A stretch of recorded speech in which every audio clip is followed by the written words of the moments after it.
Hello there, ladies and gents, and welcome to the Intel Extreme Masters San Jose qualifier for the European region. This is the final stage, and we are jumping in at the semis in the winners bracket to find out which two players are going to be going on to San Jose. That's right, the third event of the Intel Extreme Masters Season 9 this year. And what an event it's going to be at the SAP Arena, the SAP Arena, the SAP Center, I think it's called actually, the SAP Center, where, of course, the Sharks on the brain, the Sharks national hockey team do play.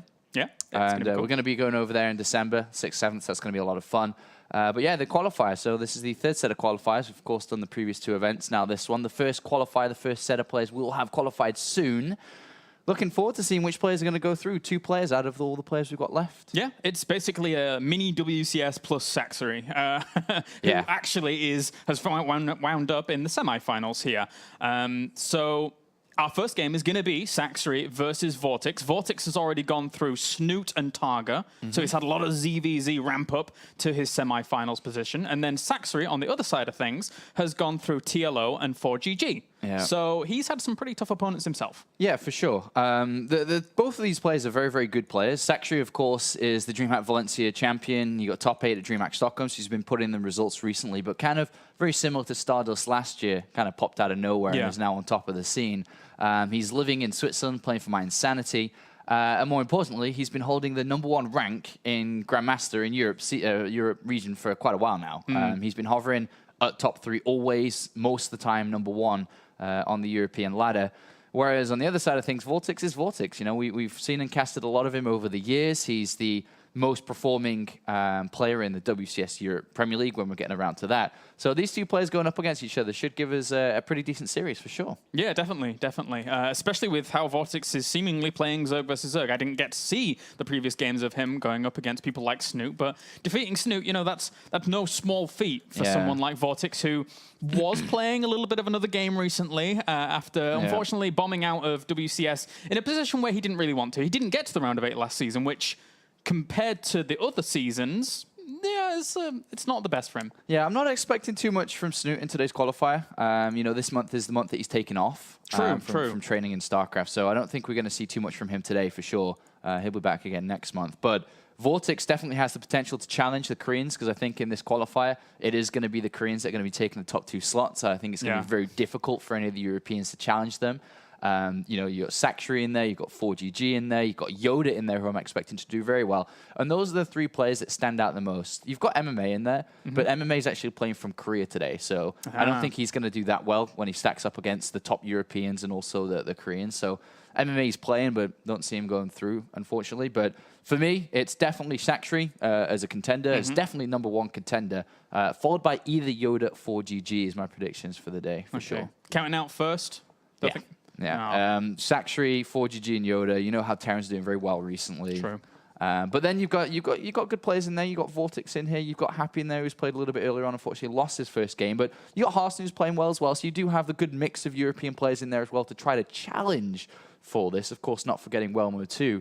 But you've got to be looking at Sacsri, 4GG, and Yoda in this qualifier. Yeah, true. It's actually a good thing that you bring up about Harston, because he's defeated Grubby in the lower bracket, I believe, and now he actually has to play against 4GG in a matchup where Harston's, you know, not too bad in PvT. So we've already seen him gain a lot of his success throughout WCS Europe in that matchup against Terrans. So, but 4GG's pretty good, so that's going to be quite difficult. Yeah, but coming on to this series, Sacsri versus VortiX here. As good as VortiX is Zerg versus Zerg, I really feel that this is going to be Sacsri's game. The last couple of tournaments I've watched him play, he's been dominating when it comes to Zerg versus Zerg. He kind of understands the matchup. He's very good mechanically, and it's very difficult to kind of break or slow down that type of player to get more units than he has, very simply. Yeah. Of course, StarCraft just being a game of numbers. It's hard to get those numbers advantage over Sacsri, unfortunately, because he's so good mechanically. Yeah, it will be difficult. Overgrowth is going to be our first map between these two guys. VortiX, you know, I'm not going to count him out, but you're right. Sacsri definitely goes in as the favorite for the whole qualifier, in essence. And it would be nice for him to... I don't think he's ever, aside from maybe an MLG or two, I don't think he's ever played in America. So VortiX? No, Sacsri, sorry. Oh, Sacsri. No, I don't know. I don't even think he's played in an MLG, No. is he? I don't think he's ever been to America tournaments. Yeah, so imagine, I mean, he goes into this like one of the favorites and then going over to San Jose to play in that arena. Intel Extreme Masters keeps kind of pushing these kind of arena stops now, with previously Katowice being a big thing, and now San Jose looking to be big as well. It's going to be cool. Yeah, Sacsri definitely should be going there for sure to compete. Of course, the winners, the top two of this qualifier, do get their expenses paid by ESL, and of course, the headline sponsor, Intel, to go over there. Their hotel, the flight, their accommodation, everything's all paid for. And, we'll see which two players are going to go through here. This is going to be a cool set of games here today. 5 games in a row. Of course, there's top 3 winner bracket games to get our first player, and then we'll drop down to the lower bracket to get our second. Yep. Yeah, it's going to be a good day. All right, let's get into it then. Our first series of the day, as we have Overgrowth, our first map. So, spawning to the bottom left-hand corner here as our red Zerg, it is VortiX. And up to the top right-hand corner, as our blue Zerg, we have Sacsri. All right, so I'd be expecting, probably safer openings from the two to begin this best of 3 up here. They're both challenging to go really far here, I think, in this tournament. I'm just going to do this now before. What are you We're doing? as health bars. It's on damaged. Damage okay? Yeah, I think damage is all right. Okay. I was just making sure that it was the right one before anybody complained. Yeah, so these two players, considering they're on the same side of the bracket, obviously when meeting here, they have a huge chance to go all the way, depending on who wins this. The winner is more than likely, in my opinion, going to go up against Yoda in the winner bracket final, which is the first ticket to San Jose. So we're going to get the finalists really fast here. Straight after this series, we'll have our first contender for the ticket to go to San Jose. So I'd expect these two players to play it safe. Hatchery first can be used here, but the spawning pool first is the more common. Smaller 2-player map. There are a lot of, obviously, aggressive openings here that could throw you at a disadvantage immediately. Neither of them have gone for that. Is it spawning pool first or hatchery? Is the first decision to be made. VortiX 15 spawning pool. And Sacsri is going to go 15 hatch here. And this gives VortiX a little bit of an opportunity to get in there with his Overlord and actually have a look around and see gas timings on a map like this, which is always a nice thing in Zerg versus Zerg. Whereas VortiX should technically be able to shoo away that first Overlord, right? Right. I mean, so Sacsri gets the better build here. He's playing greedy. Wouldn't even be surprised to see him take a gas here if he's going to do this. Just hatch gas pool. He's playing as greedy as you can be. So he gets the better build, but VortiX, in kind of a consolation prize, will get the opportunity here to go into the main base with his Overlord to see the gas timing. So it's kind of nice to know if you're playing against a gasless style or gas style. But at the end of the day, VortiX does fall slightly behind just because of the opening here. But because he hasn't taken gas, and depending on how greedy he plays, he could easily catch back up and start to overtake again. Yeah, as he'll have that queen out, so his lava inject will be a little bit quicker, and he will have access to a bit more of that. But for now, let's see what he gets in terms of a read on Sacsri. Because right now, he's seen the hatchery, so he knows the timing of that. It's going to go straight on in and have a little look around himself. And because that spawning pool was after the gas, etc., because Sacsri was playing very greedy, the queen is, well, I mean, it wasn't going to be out anyway in time, but it's certainly not going to be out at this point. Alrighty-ho. So, I mean, he's going to see that Sacsri's going to take the complete reign of this game. It's going to be up to him to control the pace of the game now. He's going to have Zergling speed here. VortiX sees that gas has been mined slightly there. Doesn't know if it's done or not, but whatever the case, he's just getting out of there just if he was to lose that Overlord. But Sacsri will control this game. VortiX is gasless. He has no aggressive patterns here that he can use. The Ling's going to go in and get the confirmation on the speed. Well, this is Sacsri's game to play from now. Yeah, and he also actually saw that the majority of the drones were pulled off of that gas. Or, in fact, just one was pulled off the gas. Yeah, so he'll know that Zergling speed has already been researched. So a little bit of an interesting pickup there for VortiX, as for now he's just going to run on away. But at least he has his double queens down, is lava injecting behind all of this. So there's pros and cons to both styles here. VortiX, of course, has no map control, has no way to be aggressive, and is kind of in his own world, but is droning heavily from this point, or at least should be. Whereas the other side of things, Sacsri can be aggressive very easily. He's got gas to build the Baneline nest, as we can see. He can take a fast third base. He could try to crack through the wall that VortiX should be going for. But remember, Sacsri still isn't 100% sure what's going on until now. Seeing 3 queens out like that gives him a pretty good indication that this is more than likely going to be a gasless style, considering he also sees the gas on the natural too.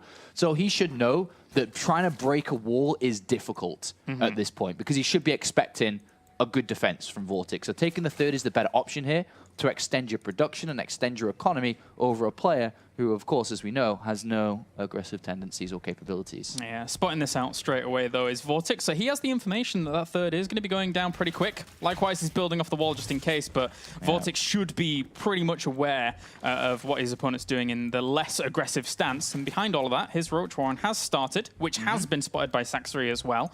So both players playing with a lot of information here. Yeah, so Sacsri at this point needs to really balance how many drones he has. Not to over-drone here to get stung by kind of a Roach Ling movement out, which is obviously very possible here from VortiX. He knows his opponent's going to drone. He may try to break him across these 3 bases.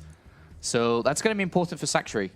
If VortiX doesn't play that style, he has to move out slowly to take his third base, which could get denied by a good set of Lings as well. So we'll see which way they're going to go. So yeah, the Ling's going to deny the third, but he knows the third's about to be taken. Yeah, all importantly, I mean, the Queens were coming here just in case and to reinforce and help out. But how much info is this really, though? The third is trying to be taken, but there's still a lot of Roaches and Lings being built. Yeah.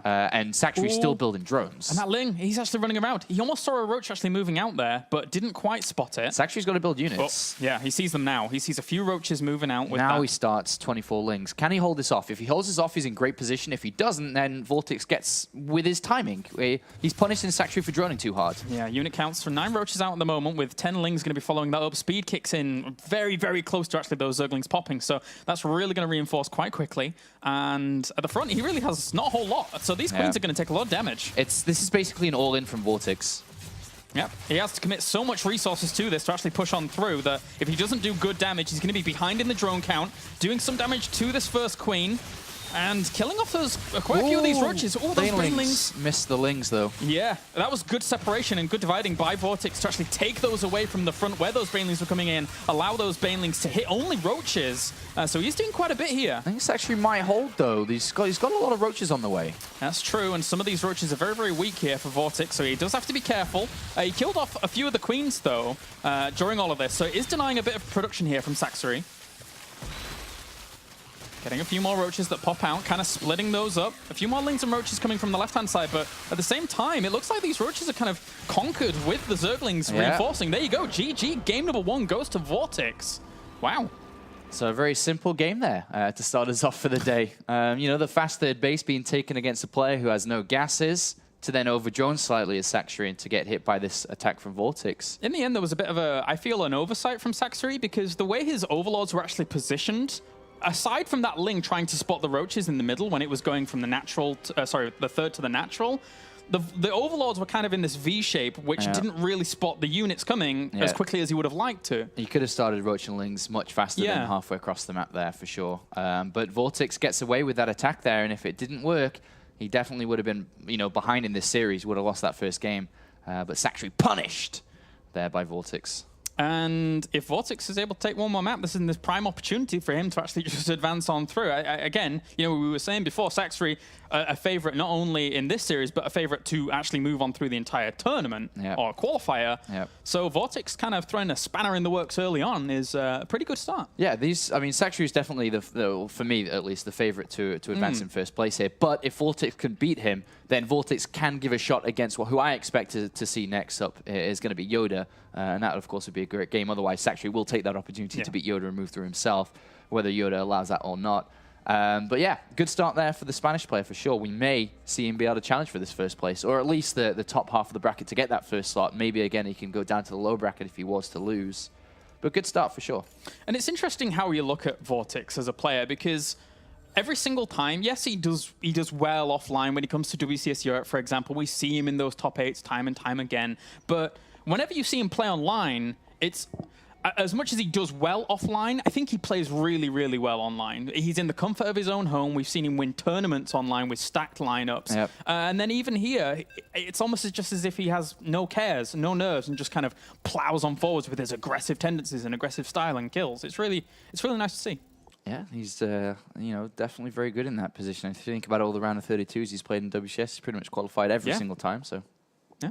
All right. Well, we're getting on to map number 2 now. Catalina is going to be our second map between VortiX and Sacsri, and we'll see if Sacsri can tie it up 1-1 or if VortiX goes all the way in this best of 3. So let's jump into it. as we have spawning up to the top right-hand corner. It's our red Zerg, switching some colors up. It is Sacsri.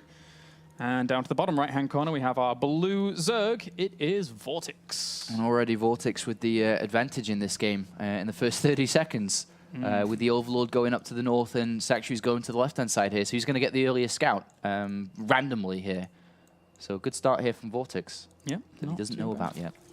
And this, in turn, leads to alternate scouting opportunities. If we see Sacsri, for example, go for a hatchery first once again, this Overlord being over there and spotting out gases, etc. It really depends on what Sacsri is going to choose to open up with here. But on a 3-player map like this, hatchery first can happen. Absolutely. You do see a lot of aggressive plays, early spawning pools on this map because it is a 3-player and harder to scout your opponent easily. But yeah, we're not seeing that obviously with the supplies going up to 13, 14 now. So spawning pool first hatchery again is going to be the 2 openers to choose from. And I wonder how VortiX is really going to play this out. I imagine he'll probably try and hit something as equally as aggressive as last game, because I mean, just as whenever you watch VortiX, it's so often how many times you see him go for aggressive moves across all matchups. He loves that kind of aggressive stance. He likes to seize the opportunity, as it were. Both players hatchery first. So at least VortiX gets confirmation of this pretty darn quickly, whereas Sacsri is going to be playing in the dark for quite a while. The last time we actually saw VortiX compete in an Inter-Extreme Masters was a long time ago. He hasn't played in any this year. He's played in multiple qualifiers over the last couple of years. So, without looking at up or anything, was it Cologne? Was it? No. Was he it was a qualifier for Cologne. He played in the Season 7 World Championship was the last time he played. Okay. A long time ago. That is a long time ago. That was the last time we saw VortiX play. He's played in multiple qualifiers for Cologne earlier this year, Toronto earlier as well, but failed to qualify both times. Of course, very stacked tournaments these are in the European region. All these very talented European players, and of course the sprinkle mix of the Koreans living in Europe. And for now, Sacsri still plays without any information. Doesn't have an opportunity to get those lings over there just yet because the spawning pool isn't even finished. So once he gets over there and sees what's going on. Yeah, that kind of sucks for him. Of course, doesn't know if this is going to be gasless again from VortiX, whether VortiX is already building lings and sending them towards his base here. So Sacsri has to build at least 2 lings here for scouting or defensive reasons. They both have the same build, but of course VortiX, with the knowledge of his opponent's build compared to the lack of knowledge that Sacsri has, VortiX has maintained his early advantage. Yeah. And what is he going to do with it? It looks like he's still mining gas, so he could throw this into an aggressive Zerg Baneling bust here to try to win himself that spot in the winner bracket final. Definitely. And, just the earlier start, I mean, it gave him a little bit of an opportunity to sneak out 1 or 2 drones more. Obviously, now with that Bane nest going down, that has kind of evened things up, but Sacsri still no idea about this gas, and his 2 lings here are fighting against VortiX's 2 lings. And he's going to get denied the scout because there should be a queen on that natural here, and there's a lot of gas being built up here for VortiX, and at the same time, Sacsri took out a gas after getting Zergling speed, so he only has Zerglings and queens at this point. Will that be enough to defend against a movement out shortly from VortiX? I'm not sure it's going to be. He's going to need a really strong defense. Those queens, as well as maybe even Spinecrawler set up once he spots it. He will spot it pretty early because the Overlords are in the right positions to see a movement out, a flood of lings, but 22 lings are on the way. If he's saved up and didn't go straight away, that would be devastating, but I don't think he's just going to go straight for it. There's going to be 4 queens and a bunch of Zerglings, but they will not... I mean, the queens are going to have to target fire the Banelings down, obviously, because there is not any gas here for Sacsri to build a Baneling nest or add on Banelings. And here comes the flood, which Sacsri does know about. I think Sacsri, he's gearing up for aggressive himself because of how many lings he had on the way. He was pushing the Overlords away at the front. So it looked as if he was getting aggressive himself. So this is coming back to kind of help him in essence, but it's all about the Banelings, as you said, all about the Banelings. Not if they can't morph, it's not here. That's very important for Sacsri. Oh, those 2 are about to morph. Oh, in the middle of a lot of those Zerglings, kill them off. Yeah, and then VortiX gets a surround on the last couple there as well. All right, pushing forwards here with the lings, but a good wall set up there by Sacsri with those queens. And VortiX is still building units here. He hasn't stopped at all. I'm going to try and break through these queens. Yep. Sees all 3 of them now. Still has that Baneling advantage. The lings actually allowed through there. And the Banelings get good connections, but good transfuses will keep these queens alive for a while. Reinforcing lings, and that spine going to work at the back. he should be able to hold on. 1, 2, 3 queens are going to go down. Ooh, has to be careful about that. Baneling does save it away. More lings as well, though. Drone's been added on off the back of these 16 lings, as well as Sacsri starting to drone up as well. VortiX has the 1 queen advantage in terms of lava injects, but that's about it. Well, he stopped being aggressive from this point. Well, actually, he squeezed out 2 more drones, but then lings on top of it again. More Banelings morphing in as well, looking to continue this on. This is all in vision of Sacsri, so he knows that the commitment is still there for a while. Yeah, I think VortiX is going to go for this then. He's going to continue to build lings. Yes, he is. Still adding on more. Yep. Can Baneling bust this wall? He knows killing that many queens gives him a little bit of a unit advantage, so trying to push on forwards once again, but those Banelings need to get some good detonations on this wall, break it down as quickly as possible. He's already actually working with the lings on one of those, and the Banelings aren't really getting to the soft, squishy innards of the Zerglings at the back. Oh, it's open. Ooh. Okay, so breaking through in the end. It looks like it's going to be a 2-0 here. Uh-oh. Oh, okay, I had to pull away all of those drones. But if he can just get the Zerglings, then his Zerglings can do the rest of the work. A lot more units flooding over here with 1 Baneling left. This flood of Zerglings is going to get blown up. 43 Zerglings well against done to 18. VortiX here. Brilliant play. Didn't expect him to 2-0 Sacsri here. Yeah, and all in all, this is Sacsri not having Baneling Nest, not having proper information. VortiX with the earlier scout, with the denial of the scout from Sacsri. Great play in the end. Yeah, VortiX definitely got a little bit lucky in this. Yeah. But whatever. He's through to the winner bracket final and is our first contender, of course, to get that expense-paid trip to America, to just outside San Francisco for the San Jose and Touchstream Masters main tournament. Congratulations. Yeah, very well done by win VortiX. one more game. Yeah, but that's not going to be an easy one, I don't think, because the person coming through from that upper side of the bracket is probably going to be quite fearsome. We're imagining one of the Koreans coming through from there. Yeah, it's Yoda's definitely waiting to play. So it's going to be Yoda versus either MMA or First, who are playing against each other right now, which I'm definitely going to give favor to First. Of course, MMA playing from Korea. Yeah. But Yoda First, I would imagine, is our second game, unless MMA can pull out some magic. Yeah. I mean, Yoda and First, they have a long history now of actually playing against one another in tournaments such as WCS. And Yoda always seems to come out on top in the when everything's said and done. So that could be a cool series. Likewise, TVT would be nice as well. So that does it for our first series. Yes, it does. All right. So join us after the break, guys, when we have more games here from the Intel Extreme Masters San Jose qualifiers.